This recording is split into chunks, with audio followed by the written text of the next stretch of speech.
Bien, pues hablamos de historia, hablamos de hermetismo, hablamos de Sofía, hablamos de gnosis, hablamos de conocimiento, hablamos de esas cosas que calan dentro de nuestra propia esencia y en realidad cuanto más conocemos esa esencia, más grande nos hace la propia historia, que es la historia nuestra, la de nuestros ancestros, la historia de los vencedores, por cierto, no lo olvidemos porque los perdedores no cursaron historia, la cursaron por parte de los vencedores, ¿verdad? Y es la historia que nos ha llegado.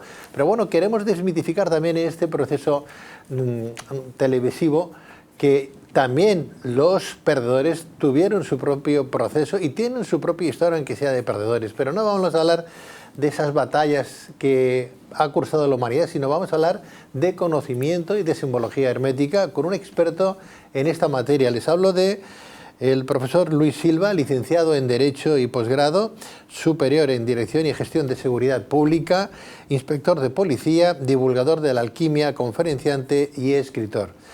Profesor Luis Silva, buenas noches. Buenas noches, un placer estar contigo y que me traigas aquí a hablar de conocimiento. Un placer tenerte con nosotros y además es un maestro para un servidor, aunque a él no le gusta que lo tilden de maestro, ¿verdad? Por aquello de que aún lo apuramos un poquito más, ahora lo hablamos en petit comité, ¿no? Y en verdad que lo es porque tiene un conocimiento que, si no, ustedes van a juzgar rápidamente de lo que les estoy diciendo. Luis, cuando hablamos de Sofía, hablamos de conocimiento, hablamos de hermetismo, ¿de qué estamos hablando? ¿Quién era? ¿Una diosa griega? Sofía era una diosa griega que aparece seguramente en el siglo V a.C., seguramente la trae Pitágoras, el gran sabio, el gran filósofo, y quiere dar características humanas, lo que se llama antropomorfismo, a un concepto etéreo que sería el saber, pero el saber auténtico, el saber que necesita el ser humano para llegar a despertar. Y entonces, ¿qué imagen podría darle que de alguna manera acogiera esa sabiduría, ¿no? Claro, le pone la imagen de una mujer. Eso es curioso que en la historia la mayoría son filósofos a lo largo de la historia de la filosofía, sí. Y sin embargo el concepto, el estudio, realmente lo importante, tiene una figura femenina, ¿no? ¿Y por qué se basó en esta diosa griega, Sofía? ¿Por qué? Bueno, mira, supongo que quisieron elevar de alguna manera el concepto de mujer también a una grandeza, sí, ¿no? Sí.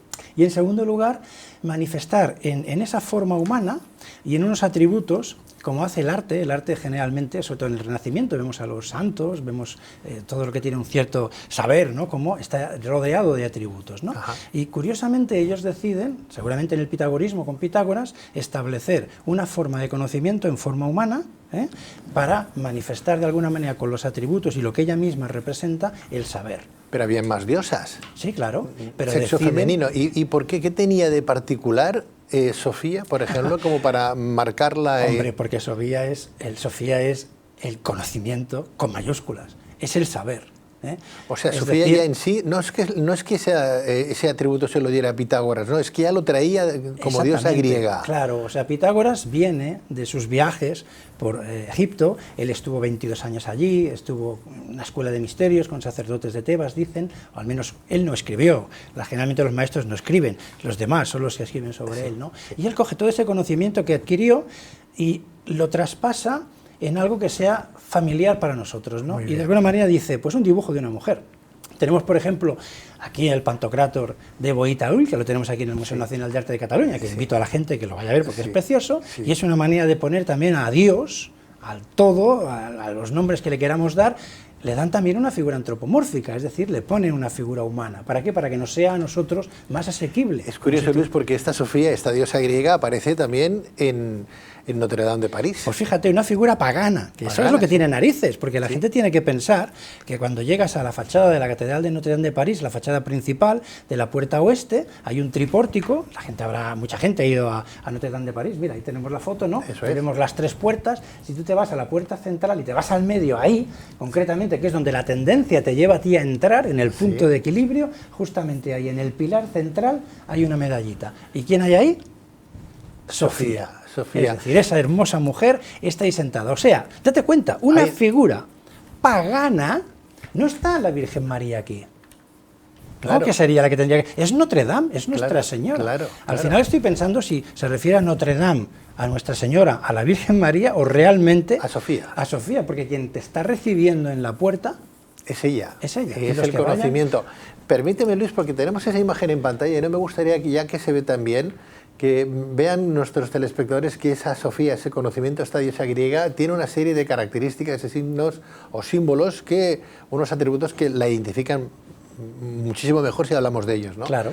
¿Qué representa, por ejemplo, esa escalera que tiene en el pecho, que tiene como 9 peldaños? Claro, la escalera del conocimiento. Date cuenta, ¿no? Es decir, en el conocimiento se sube grado a grado. La gente no pega saltos y dice, ya está, ya he llegado al saber supremo. Que el saber supremo hay que decir que está dentro de nosotros. Sí. Esto es lo primero que habría que decir. Antes hablabas, ¿no?, de que tenemos que, de alguna manera, trocar la vista, ¿no? Es decir, hay que darle la vuelta a la vista para llegar al conocimiento verdadero. Sí. Se sube por una escalera. Fíjate que la escalera tiene 9 escalones y se dice que el 9 es el número del ser humano, porque es el número de la perfección en el reino de la naturaleza, ¿no? Está el reino mineral, el reino vegetal, el reino animal, y el rey del reino animal, ¿quién es? Pues el ser humano. Ha llegado al tope de evolución dentro del reino. El 0 no se contempla, ni el 10 tampoco. Y el 10 tampoco, pero fíjate que después del 9, que sería la perfección máxima de los números, ya empezamos a poner 2 números. Ya, el número siguiente, ¿cuál es? El 10. Y el 10, para nosotros, ¿qué ha significado siempre? Cuando te ponen un 10 en un examen, ¿qué quiere decir? Sobresaliente, el máximo, ¿no? El máximo, la mejor nota, ¿verdad que sí? Y está compuesto de un 1 y un 0. Sí. El 1 significa la unidad. Sí. En filosofía hermética significa la unidad de todo. Y el 0, cuando tú haces el dibujo de un 0, fíjate que empiezas por un punto y acabas en el mismo punto, que quiere decir el eterno retorno, quiere decir la totalidad. Es un principio hermético por excelencia, se llama entopan en griego, quiere decir todo en uno, uno en todo. Todo nace del uno, llamémoslo Dios, llamémoslo todo, llamémoslo gran inteligencia, dinamismo universal, gran arquitecto, es igual. Existe algo que nos creó. Tú y yo, Pedro, estamos manifestados aquí. ¿O no estamos manifestados? Sí, señor. Luego sí, alguien ha tenido que hacer algo, lo que sea, para que como sea, aquí, para que estemos aquí. Nos han manifestado. Claro, somos producto de una manifestación. ¿Y esta manifestación de quién es? Orden, del creador, de ese todo. Todo al final acabará en todo, no sé cómo explicar eso. Sí, el uno es todo y el todo es uno. Eso es decir, todo va a retornar. Eso es simbología hermética. Exactamente, es simbología hermética. Seguimos teniendo la imagen ahí, luego volveremos a esa simbología hermética, qué es lo que representa y qué es. Vemos que, bueno, la escalera que tiene en el pecho, que parece como si fuera una corbata larga, pero es una escalera con 9 peldaños, tiene un cetro. Claro. ¿Qué representa ese cetro? ¿Quién tiene los cetros? ¿Quién lleva un cetro? El poder. Los reyes tradicionalmente tienen su cetro. Es un símbolo de poder, de dignidad, de distinción, de autoridad incluso. No solamente los reyes, es decir, los alcaldes tienen su bastón, que es su símbolo de poder. Los magos tienen su varita, ¿no? O su báculo, ¿no? El papa, los obispos van con su bastón, ¿eh? Es decir, significa poder.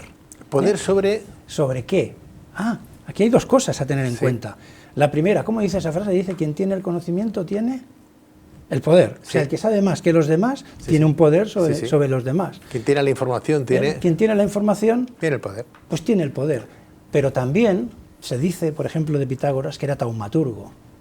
Taumaturgo está dividido en 2 palabras, ¿no?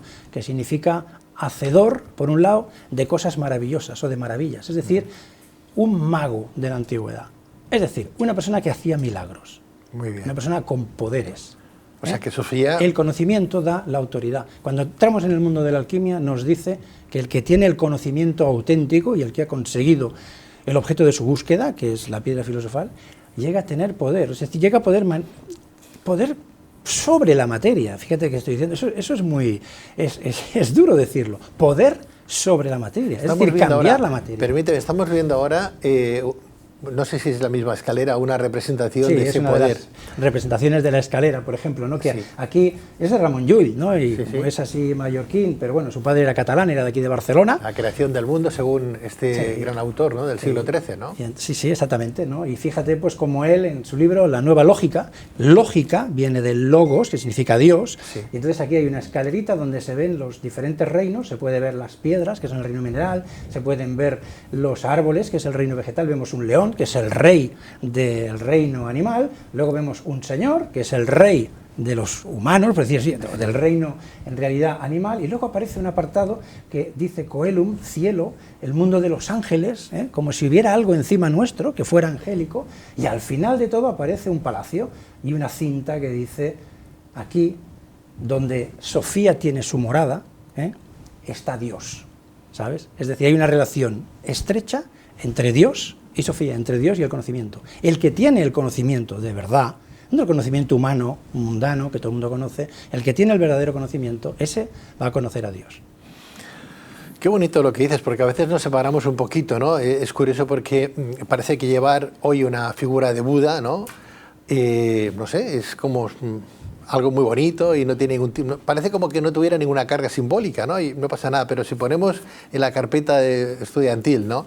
Pues una imagen de la Virgen, una cruz y demás, parece como que ya perteneces a una secta, ¿no? Y la gente como, ¿de dónde sales? Eso ¿no? es el pasado, está pasado de moda. Está pasado de moda, parece que esté pasado de moda. Nos falta a lo mejor recurrir un poquito, reconocer verdaderamente lo que tú estás diciendo, ¿no? Hay que llegar ahí para conocer a Dios o a ese gran hacedor, el arquitecto del universo. ¿No? Del universo. Simbología hermética, ahora volveremos a la imagen de Sofía. Simbología hermética, entonces, Luis, ¿qué significa? Que está cerrado para... Si vemos a la imagen, la podemos ver otra vez, de Sofía, veremos que tiene 2 libros. Sí, ¿verdad? Sí. Te lo habrá visto, tiene 2 libros, Sofía. Uno abierto y otro cerrado. Y tiene uno abierto y otro cerrado. Si yo te planto un libro abierto y te digo, Pedro, ¿tú puedes leer lo que dice aquí? Sí, claro. ¿Verdad? Bueno, si entiendes el idioma y está en español y eso, pues lo entenderás. Pero tú tienes la opción de entenderlo. Ese es el conocimiento exotérico, el conocimiento para todo el mundo.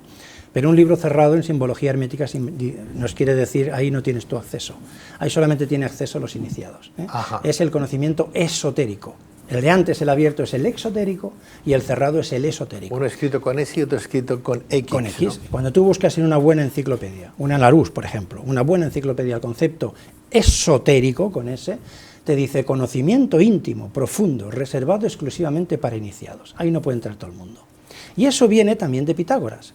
Pitágoras se dice que tenía 2 tipos de discípulos. Cuando él regresa de Egipto y viene...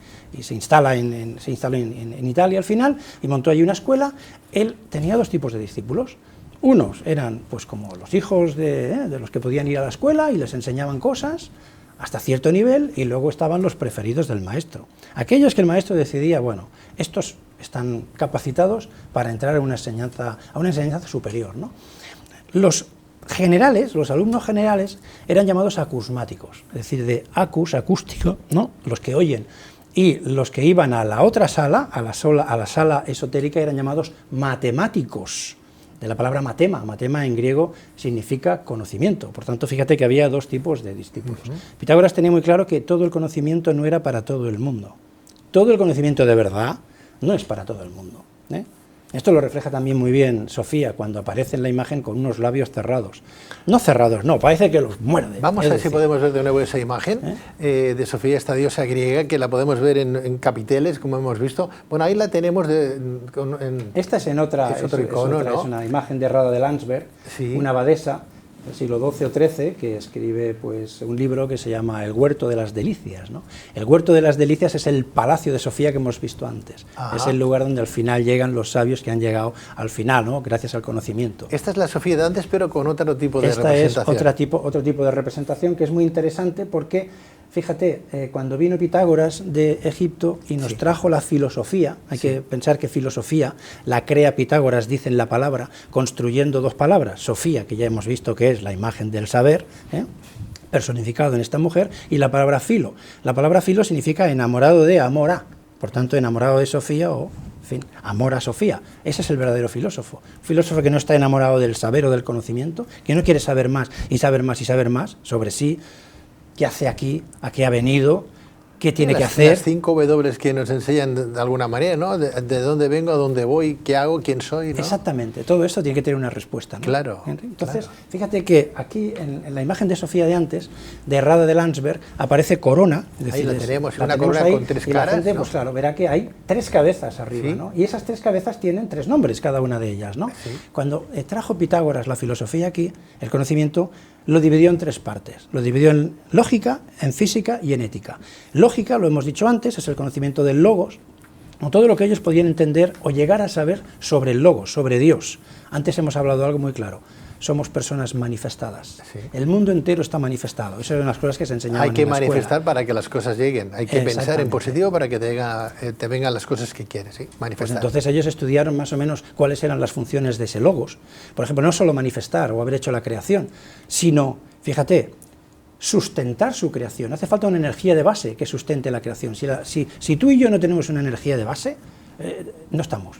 ¿sabes? O sea, ahí teníamos 3 cabezas, 3 caras. Una es el lógico, la física, que significa, viene de physis, que significa naturaleza, conocimiento de la naturaleza, secretos que todavía no conocemos ni nosotros, y los antiguos ya los escribían, y me sorprende muchísimo ver cómo la ciencia los va descubriendo, no tenemos tiempo para hacer eso ahora, y luego estaba la ética, es decir, la ethos, es decir, el conocimiento del ser humano. Si tú conoces, o moral, que es lo mismo, desde un punto de vista griego o romano, ¿no? Pero significan exactamente ¿Cuál es el comportamiento que tienes tú que tener para despertar? ¿Qué conocimientos sobre la naturaleza necesitas tú para despertar? ¿Y qué conocimientos de Dios necesitas para despertar? Vemos que tiene como una cinta, ¿no? Que en forma de V, con unas palabras, ¿no? ¿Qué representa esa cinta? La cinta dice, a mí me gusta mucho la parte de la derecha, ¿no? Dice, solo los sabios pueden hacer lo que deseen.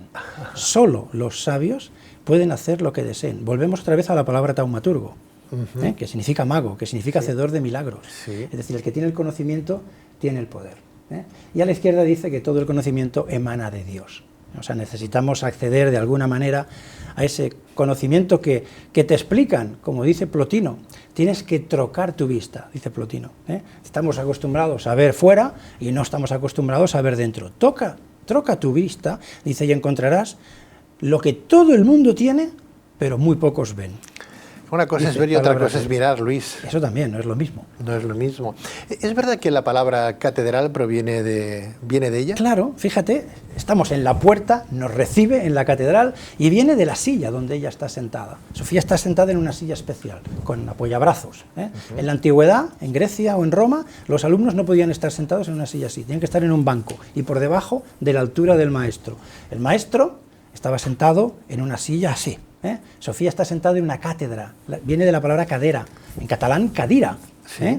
Fíjate, de esa palabra cátedra ha nacido la palabra catedral. ¿Por qué? Porque es la casa del obispo, porque el obispo tiene la silla ahí donde tiene que dar, en el centro ya de la cruz de la catedral, donde tiene que dar la enseñanza a sus fieles. O el catedrático, fíjate, el catedrático que también tiene su silla especial, tiene hasta su cátedra, ¿no? Su clase especial donde él va a dar la clase magistral. Es decir, cátedra, la silla de Sofía, ya nos dice que está relacionada con el conocimiento. O sea que Sofía, una diosa griega que la podemos tener, no sé si solamente aparece en Notre Dame o también la podemos encontrar aparece en muchos otras sitios. ¿Sí? Sí, y las imágenes, por ejemplo, de los libros abiertos y cerrados en Ripoll, en Nuestra Señora de Ripoll. ¿Hay algún símbolo más, aparte de la escalera, aparte del cetro y los libros? ¿No hay ningún símbolo más, aparte de esas 3 cabezas, que representa a Sofía? No, Sofía es una representación tradicional del conocimiento que Pitágoras trajo y heredó para sus pitagóricos, aparece en el gnosticismo también, aparece en el platonismo. Mira, aquí tenemos a Santa María de Ripoll, el monasterio, que es curioso, ¿no? Porque cuando tú entras por la puerta que accede al claustro, la puerta de acceso al claustro que da en una de las esquinas del claustro, lo que te encuentras es eso. Te encuentras ahí a un personaje con barba, que significa sabio, las personas con barba, que tiene ahí su librito, y luego una señora, parece ser otra persona, con su libro abierto. Es decir, libro abierto, libro cerrado. Es decir, te está diciendo, cuando entres aquí, si eres capaz de distinguir el conocimiento para todo el mundo y el conocimiento para los reservados, pues enhorabuena, ¿no? Qué maravilla de nuestros ancestros, lo que nos dejaron es grabado, es esculpido, ¿verdad? Y no sabemos sacarle provecho. Entramos a una catedral, una maravilla arquitectónica, y no sabemos lo que significa aquello. Pensamos, bueno, es que esto que es el cancerbero, cuando vemos esas gárgolas, ¿no? Sí, es el que protege, pero bueno, eso tiene un símbolo. Tiene un símbolo, nos habla de algo más. Es evidente que sí, ¿no? Es decir, hay que saber entrar un poco en la mitología, sobre todo antigua, o en el conocimiento. Los que vayan ahora, que hayan visto este programa, ¿no, Pedro? Y les guste tu programa, que me consta que son mucha gente, hablamos antes hasta de China y Sudamérica y tal, y Latinoamérica, pero si vienen a la Catedral de Notre Dame de París, van a encontrar a Sofía. Y es un sistema mnemotécnico, es decir, se acordarán que el libro abierto y el libro cerrado significa conocimiento abierto y conocimiento cerrado, que el cetro es un símbolo de poder. Que la silla simboliza poder. Pues Luis Silo, yo te agradezco muchísimo de verdad tus conocimientos, esa sabiduría que hoy, esa Sofía que has querido compartir con nosotros, trayéndonos a esta maravillosa diosa griega. Muchas gracias. Un placer estar aquí. Gracias, Luis. Que muchas vaya gracias todo muy bien. Y un saludo a todos tus oyentes. Y como es el Día Internacional de la Radio, felicidades también para ti, para tu programa de Luces en la Oscuridad. Gracias, muy amable. Muchísimas gracias. De nada.